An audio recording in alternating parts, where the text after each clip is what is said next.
मंचावर उपस्थित असलेले आदरणीय कुरेशी सर, माझे मित्र, त्यानंतर समोर असलेले आदरणीय इक्बाल बिल्ले सर, शहाजादा सर, बरेच मंडळी आहेत, त्यामुळे मी सगळ्यांचं नाव न घेता सर्वांना आदरयुक्त बोलून माझ्या भाषणाला सुरुवात करतो. मित्र, मगाशी तुम्ही शांतपणे सरांचं विवेचन ऐकत होता. मी थोडासा विद्रोही आहे. मला इतिहासातनं जाणवायचं आहे, तुम्हाला दाखवायचं आहे की आमच्या देशामध्ये मुसलमानांना कशा पद्धतीनं उपरेपणानं वागवलं जात आहे. तसा मी विचारही केला, कारण या औरंगाबाद शहरात माझा जन्म झालं, इथंच मी मरणार पण आहे. पण मला कधी कधी असं वाटतं की हीच भूमी मला आफ्रिका वाटते, दुसरी का वाटते, इथले लोक मला वेगळे का वाटतात, मला असं का जागवतात, याचा मला कधी कधी प्रश्न पडतो. आणि मी या सगळ्या प्रश्नांची उत्तरं शोधत असताना पहिल्यांदा माझा विषय घेतला आहे इतिहासासाठी मराठेशाहीतील मुस्लिमांचे योगदान. स्वराज्यासाठी लढणाऱ्या सर्वच मराठे सरदारांमध्ये 123 मुसलमान सरदार लढता लढता मेलीत, याचा कुठंच पाठपुरावा नव्हता. मी तो त्यांच्या खानदानासहित लढलेल्या ठिकाणासहित ग्रंथ आपल्याच विद्यापीठामध्ये प्रबंधाच्या रूपाने सबमिट केला आणि आता डॉक्टरेट झालो. मित्र, कधी कधी मला असं वाटतं की या देशावर अपुरे कोण, मी उपरा आहे का? मग तर मी उपरा आहे तर या देशात येणारे आर्य सुद्धा उपरे आहेत. माझं वाक्य आहे, या देशात राहणारे द्रविडी संस्कृती ही दक्षिण भारतीय संस्कृती या देशाची मूळ गाभा संस्कृती आहे. तिला आम्ही वर्चस्व आर्यांनी या देशावर साम्राज्य प्रस्थापित केलेलं आहे. काही पलीकडे मी जातो, या देशावर राज्य करणारे जवळपास मौर्यांपासून तर सगळीच वंशावळी या देशाचे शासनकर्ते आहेत. तरीही आमच्या मुस्लिम समाजाला उपरे म्हणण्याची ताकद त्यांनी निर्माण केली आहे. काय झालं बरं या सगळं? आम्ही नेहमीच मुसलमानांना असं का म्हणावं?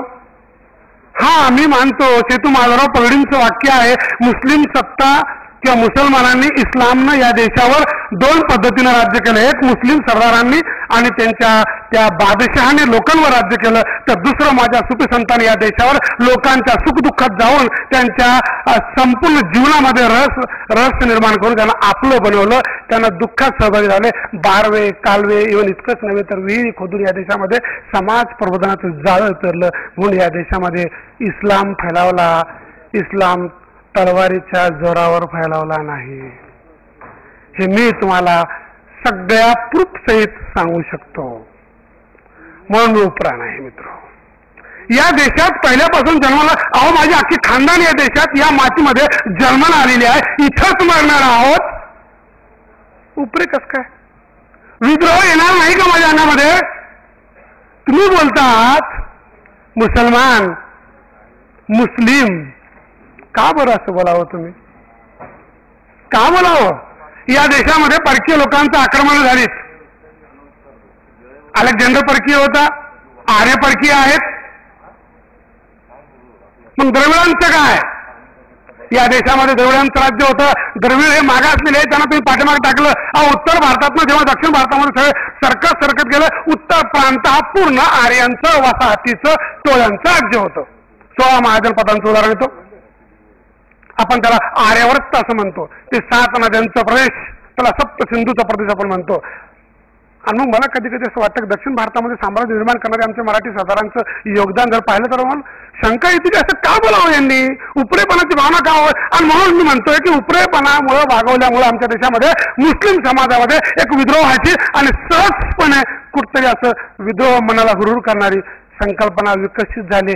आणि हे सगळं विकसित करण्याचं श्रेय माझ्या विशिष्ट गटातले विचार करणारे भारतीय हिंदू समाजाने केलं, असं मला ठळकपणे म्हणावं असं वाटतं. मी त्या कोणाचं नाव घेत नाहीये, मी नाव घेणारही नाहीये, तेवढी ताकद माझ्यात नाहीये. पण मी सांगेल की इथं जाणून बुजून अशा पद्धतीचं लिखाण केलं गेलं. 16व्या शतकात 1630ला शिवाजी महाराजांनी या देशामध्ये स्वराज्य स्थापन केलं. एवढे सगळे मराठे सरदारांसोबत मुस्लिम सरदार लढलेत, यांचा इतिहास कुठंच मानला गेला नाही.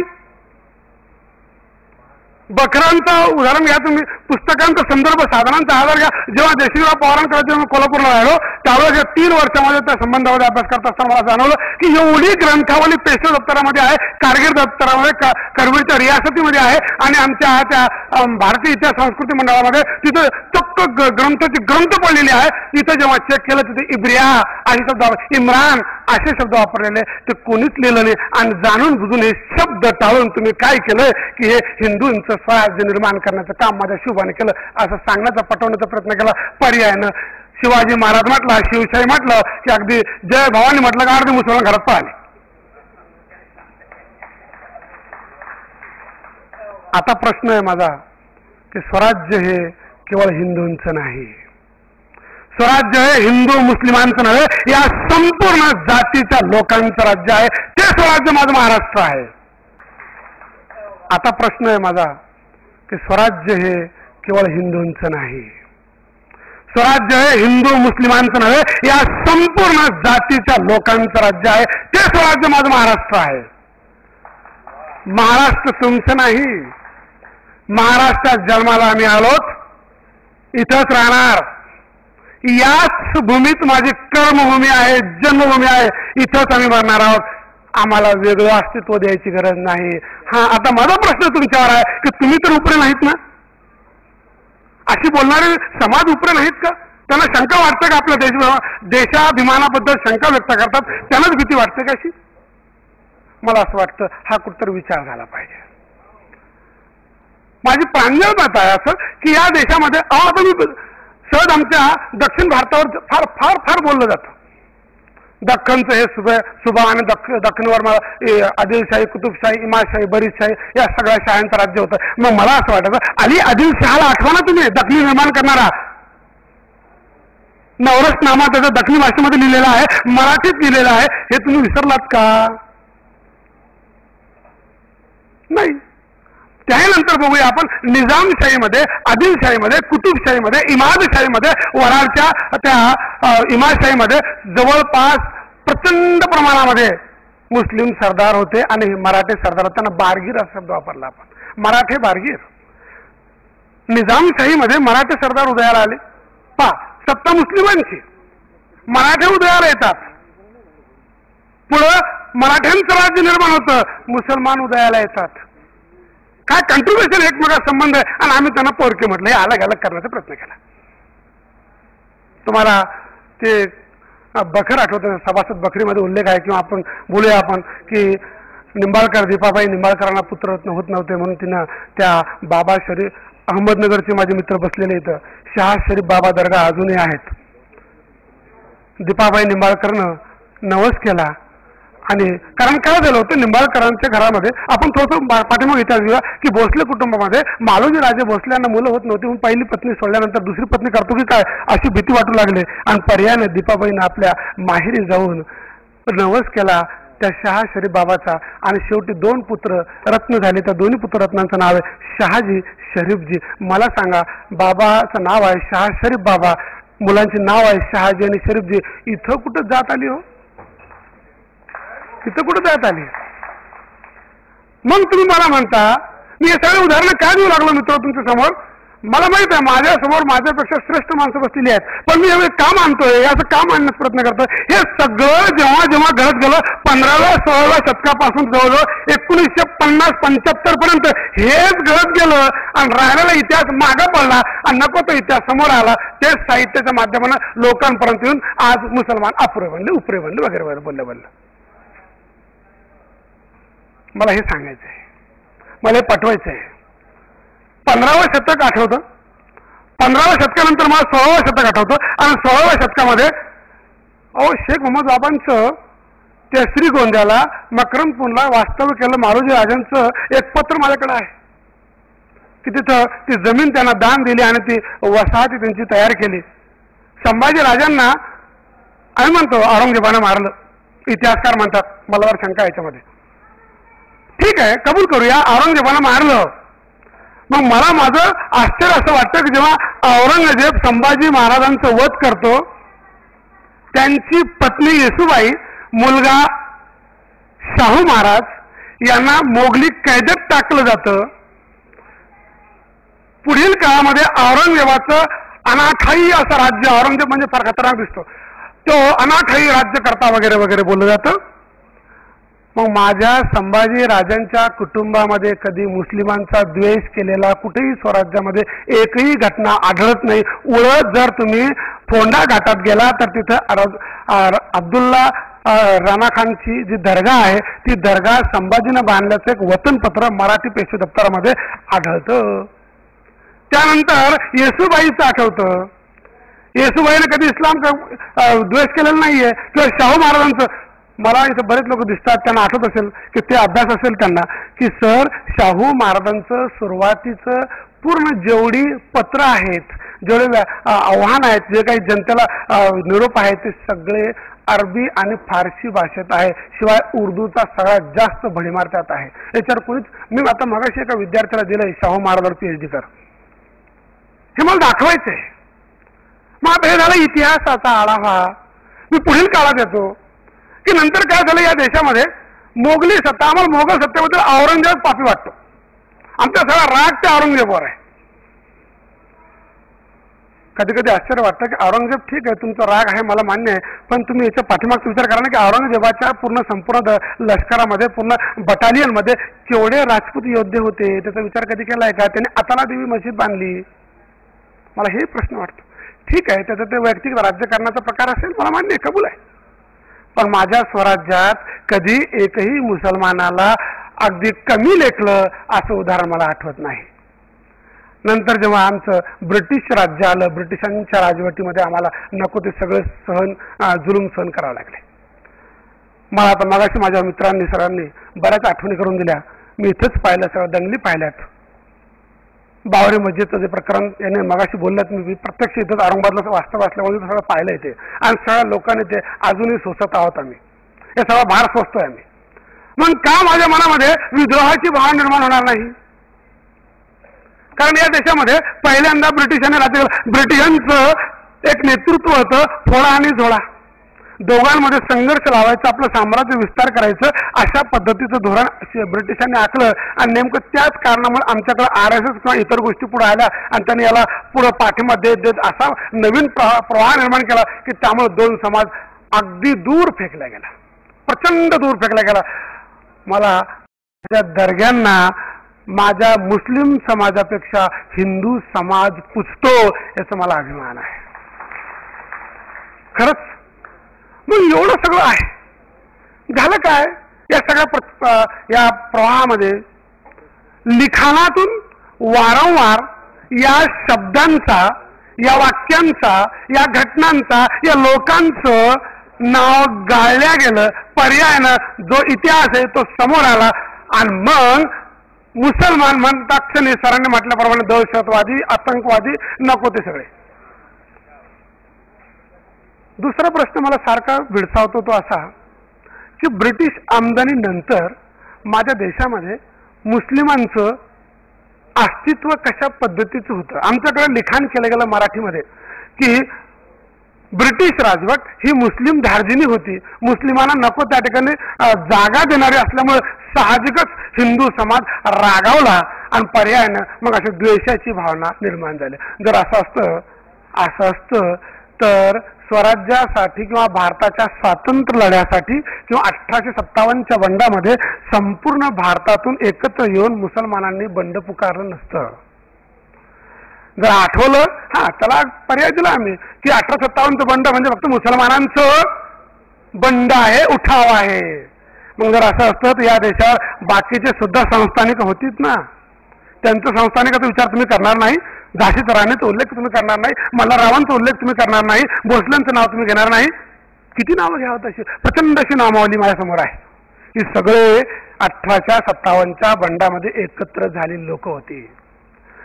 आम्ही आता आमच्या मराठवाड्यामध्ये नेहमीच बोललं जातं की निजामाचं नको तशा प्रकारचं राज्य होतं. हैदराबादचा निजाम सारखं टोचून टोचून बोललं जातं. मी गेली 25 वर्ष मराठवाडा इतिहास परिषदेमध्ये पाहतोय, सारखं त्याच्यावर बोललं जातं की निजामाचं असं, निजामाचं मला कबूल आहे, निजाम असेल, कबूल आहे, निजाम असेल. पण लक्षात घ्या मित्रांनो, या स्वातंत्र्य आंदोलनामध्ये, हैदराबाद मुक्ती लढ्यांमध्ये केवळ मुस्लिम किंवा अमुस्लिम लोकांनीच भाग घेतला असा नाही, तर त्यात मुस्लिम सुद्धा होते की जे स्वातंत्र्य बंडामध्ये आणि निजामाच्या विरुद्ध उठाव करून त्यांची नामावली जेव्हा मी काढली तर असे बोलता बोलता मला 73 लोकांची नावं आढळली की जी निजामाविरुद्ध लढलीत. आहे का नाही? मग कुठं द्वेष आला? कुठं द्वेष आला? तुम्ही हैदराबाद मुक्ती लढा वाचा, सारखं बोललं जातं. मला जरा शंका आहे याच्यामध्ये. ठीक आहे, मला ते कबूल आहे काय ते, पण या देशाचं इतकंच नाही. आमच्या या औरंगाबादला रोशनगावच्या बाजू, आपल्या रोशन गेटच्या बाजूला जसवंतपुरा या ठिकाणी बंड झालं, अर्बांचं बंड झालं. त्या बंडाला विद्रोह करण्याचं काम आमच्या ब्रिटिशांनी बरेचसे प्रयत्न केला, पण तो लॉर्ड वेलेस्लीचा आदेश असल्यामुळं आमच्या अर्बांनी आणि रॉयलांनी उठाव करून त्याला नेस्तनाबूत करण्याचा प्रयत्न केला. ती घटना आजही काळा चबुतरा म्हणून इथं माझ्यापेक्षा सिनियर लोक बसले ज्यांना माहित आहे की काळा चबुतरा आजही औरंगाबादला प्रसिद्ध आहे. हे काय असं? हा सगळा विचार आमच्या देशामध्ये सुरुवातीपासूनच रुजवला गेला. म्हणून मला राग आहे या गोष्टीचा. मला सारखं खुणवतं या सगळ्या गोष्टी की जाणून बुजून अशी दुय्यम दर्जा तुम्ही का वागवता? स्वातंत्र्यानंतर काय झालं आमच्या देशामध्ये? मुस्लिमांना पहा, आता मी पहिला आता स्वातंत्र्य सुरू होण्यापूर्वी एक शब्द तुमच्या समोर ठेवतोय, माझी ती छोटीशी बुद्धी आहे ते सांगतोय. या देशावर 700 वर्ष, या देशावर जवळपास 700 वर्ष मुस्लिमांनी राज्य केलं, तरीही मुस्लिम सगळ्या जगामध्ये आणि भारताच्या विशेषतः एका आकडेवारीनुसार सगळ्यात मागासलेले आर्थिक दृष्टी का आहे, हा माझा प्रश्न त्यांना आहे. 700 वर्ष या देशावर मुसलमानांचं राज्य होतं, तरी सगळ्यात जास्त मागासलेले मुसलमान का आहे या देशामध्ये? मोजके 2-4 सोडून द्या, ते असतील, पण बाकीच्यांचं जर तुम्ही 97-98% जर पाहिलं तर सगळा मुसलमान समाज हा झोपडपट्टीतनं राहतं. खुन्या डकेत मध्ये त्यांनाच पकडलं जातं. नको ते सगळे पाहिजे बोलत नाही, पोटा वगैरे सगळं बोललेले आता, ते नको ते शब्द बोलायचे नाही मला. फक्त मी सार सांगतो की हे सगळं, या सगळ्या प्रपंचामध्ये मुसलमानाचं टार्गेट केलं जातं. मग माझा प्रश्न आहे मित्र की असं का? तुम्हाला आतापर्यंत मला असं वाटतं, माझी खूण अशी आहे, मला असं सारखं वाटतं की तुम्हाला कदाचित इतिहासकारांनी, साहित्यकारांनी किंवा इथल्या लिहिणाऱ्या संस्कृतीबद्दल जतन करणाऱ्या लोकांनी असा विचार मांडलाच नाही की हिंदू मुस्लिम एक आहे. कदाचित त्याच कारणामुळे तुमच्यावर हे संस्कार बिंबवले गेले, म्हणून तुम्ही मुसलमानांना कमी लेखतात असं मला प्रांजळपणे वाटतं. हा पहिला माझा मत आहे. कदाचित ते असेल, माझं मत आहे. कदाचित हे कारण असेल त्याच्या मागे, किंवा जाणून बुजून डावलण्याचा प्रयत्न केला हा एक मागचं कारण असेल. नंतर मी आता ब्रिटिश काळामध्ये येतो. ब्रिटिश काळामध्ये जेव्हा अशा प्रकारचं वास्तव्य चालू होतं त्यावेळेस मला अजूनही आठवतं की गांधीजींच्या नेतृत्वाखाली माझ्या मराठवाड्यातली माणसं एकत्रित येऊन स्वातंत्र्य आंदोलनामध्ये भाग घेतात. त्याचा कुठंच साहित्यामध्ये उल्लेख नाही. मला असा राग नाही करायचा साहित्यांवर, पण लिहिणाऱ्याने तशा पद्धतीनं मांडलं नाही. माझा उद्देश काय, या सगळा प्रपंच सांगण्याचा मागचा उद्देश असा आहे की हे सगळं साहित्यात आलं पाहिजे होतं. माझी खंत आहे ती. हे जर आलं असतं तर कदाचित या आज जी लेवल आहे ना ती लेवल आली नसती केवळ मुसलमानांसाठी. हे आलं पाहिजे होतं. हे कुठतरी दाबलं गेलं, हे मला पटवून द्यायचं काम करायचं या ठिकाणी. स्वातंत्र्यानंतर काय झालं की आमच्या देशामध्ये समाज रचना निर्माण करत असताना कुठतरी एक जातीवाद, भाषावाद या संकल्पनेच्या आधारावर विभागणी केली, फाळणी केली. आता त्याच्यावर परिसंवाद होणार आहे, मी ते बोलणार आहे त्याच्यावर. मग या देशात राहणारे सगळे मुसलमान जर एकी भावनेने, एकात्मतेने या देशासाठी अहोरात्र, इतकं कशाला, काल परवा कारगिलची घटना मला आठवते. नाही म्हणता जवळ 372 का 74 लिस्ट डिक्लेअर केलेली आहे त्या अहवालानं की एवढे सगळे मुसलमानच लढले होते तर मेलेत. मग मला प्रश्न आहे की तुमच्या देशभक्तीबद्दल जर तुम्हाला देश श्रेष्ठ असं वाटतं, देशाचा अभिमान तुमच्या अंगात आहे, तर मग तुम्ही स्वित्झर्लंड बँकेमध्ये पैसा ठेवू नका ना, इथल्या गरीब लोकांना द्या आणि तुमच्या नावाची झोपडी तयार करा, अमुक अमुक वस्ती, काय बिघडलो करा की या देशासाठी आम्ही तर आहोत, पण तुम्ही करा आणि द्या तुमचं नाव, आम्ही राहू, मी राहतो ते जाऊन बघा कसं होतंय. पण नाही होत असं. फक्त देशनिष्ठा, देशप्रेम, भावना नको ते शब्द वापरून त्याला असं आता नको, हे बस झालं, आता समान लेवल, समानता हवी आम्हाला, एक निष्ठा हवी. आम्ही आमने सामने बोलतोय, तुम्ही तेवढेच आम्ही तेवढेच, तुम्हाला एवढा अधिकार आम्हाला एवढा अधिकार घटनेने दिले, माझ्या बाबासाहेब आंबेडकरांनी दिलेले, मला अधिकार आहे तिथं बोलण्याचा अधिकार आहे मला. तुम्हीच काय म्हणावं, तुम्हीच का आता ठेका घेतला संस्कृतीचा, आम्ही सुद्धा या संस्कृतीची एकनिष्ठ आहोत, आज या राहणार, त्यात काही शंका नाही, दुमत नाही. फक्त आमची समस्या समजून घ्या. हा, यापेक्षा मुसलमानांना या प्रवाहात घेण्यासाठी काही प्रयोग करता येतील का, की योजना करता येतील का? नाही करत ना, ठीक आहे. मी माझ्या मुसलमान बांधवांना सांगतो की बाबांनो, तुम्ही जर नोकरी करत असाल, जर मी बदनापूर तालुक्यात जर काम करत असेल, तर माझ्यासारखे किती मुसलमान बदनापूर तालुक्यात काम करतात त्या सगळ्यांना एकत्र करायचं, त्यांना म्हणायचं वा तुझ्या पगारात ना 1 दिवसात पगार दे मला, 1 दिवसाचा समाजासाठी जमा कर पैसा, हे आपण सगळे पैसे जमा करू. जवळ समजा त्या बदनापूर तालुक्यामध्ये 40 मुसलमान जर नोकरीला असतील, तर त्या 40 लोकांचं 1 दिवसाचा पगार जर 50,000 जरी जमा झाला, तर त्या 50,000 एखादा गरीब मुसलमान द्यायचं, म्हणा भाऊ तू टपरी उभी कर आणि स्वतःच्या पगार उभा नंतर आमचं फेड कर. ही भावना आमच्या देशामध्ये, आमच्या लोकांमध्ये आता जागृत व्हायला लागलेली आहे.